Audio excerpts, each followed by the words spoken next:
You're watching Poland Daily Business Edition. Tonight we will talk about India and its problems and opportunities and chances that this country has in front of its next few decades, maybe Indian economical miracle. Professor Shailendra Kumar Rai of Management Development Institute in New Delhi. Sir, welcome to the show. Thank you so much.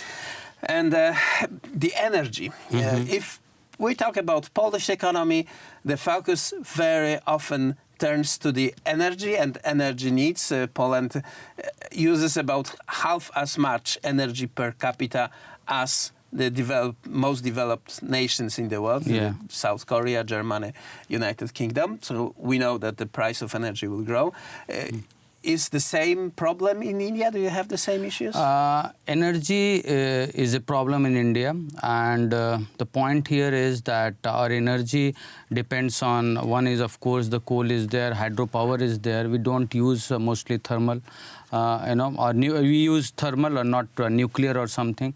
So if you see all states and regions in total, so many states have problems of energy, and that's why in those states we don't have industry, because manufacturing based on diesel or petrol or other coal or other resources of energy increases the price, and in that case the companies will not become competitive. And for that purpose, and we have for coal we have only one company, which is a public sector company called Coal India Limited, and which has 4 subsidiaries, and they dominate the entire coal industry. But recently they also started importing coal from Poland, coal from some Australia and other countries. But the quality of coal from Australia and Indonesia and other countries are not as good actually, because they have a different categories of coal actually. But Polish coal is good, and recently last week government has allowed 100% FDI to coal also, so which has further given opportunity to Polish companies. So you're looking for Polish companies to establish a mine in India? Yeah, and one thing is mine, and the second is they have technology. That technology can be used in mines and to ensure that it is green, that green concept is not compromised. So they have green technology. They can use best technology. They can use that in mines in India, and that will help Indian companies as well as help Indian people who are actually working in or living in those areas. Because if you go there in today's context, it is totally polluted, right? So you can't breathe actually the way. So we need coal, but at the same time we need to control environment. Right. So there's with the coal industry, first of all, is the emission of not only the CO2 but other pollutants that are connected to that. That's from the power station side.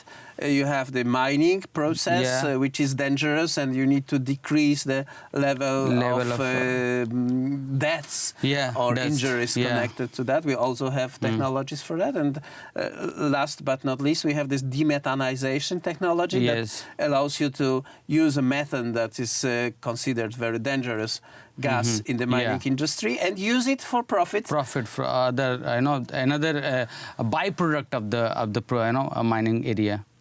So what percentage of India's energy is made from coal? It is mostly, I think, around 40%. 40% is from that, and the rest are from hydro and thermal.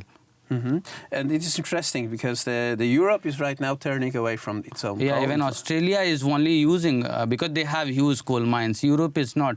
And that is only because, that's why I said that Europe can afford actually to stop mining and become environment friendly, but we can't afford. And we have coal, and we don't have other resources actually to use. We don't want to use nuclear after this accidents happened in Japan and other countries. So we want to use coal, but we want to use coal in an environment friendly manner, and we need support from Polish companies in that. I think they will be glad to offer assistance. Do you see it as a hypocrisy that the rich countries of the West are telling to the poor countries of the South, you should not use more energy, you should not produce more power for your people, because we have washing machines, electric cars, everything is powered, trains and so on, and you shouldn't have it because of the energy of the environment. See, sometimes, it is, of course, it is, their approach is not good, but at the same time, we think, when, at this point of time, our concern is to be, to be more concerned about global warming, and which is not only affecting Europe, but all over the world. So the way we face global warming in India, the way you face global warming in India, it is almost the same. The point here is that our way of doing business is creating polluting environment. Your way of doing business or having a different lifestyle is creating polluting environment. So we have to come together and think about a green world rather than developed world.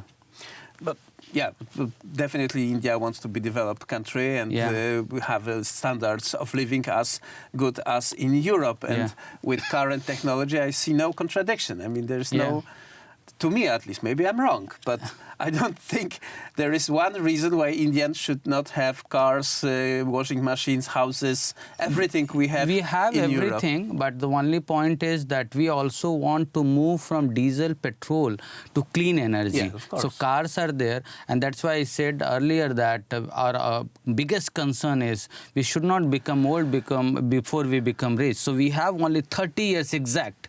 In 30 years, our objective is to make per capita income from 1900 to 40,000, and that is the the challenge that we face. And for that purpose, we have been trying hard. Our people are trying hard. Our government has been trying hard. To achieve the target, and we need support from all over the world and all over. No, it is not like one-way support. We have many things. As I say, that we have a democracy, we have a demographic dividend, and we have demand to offer to all over the world.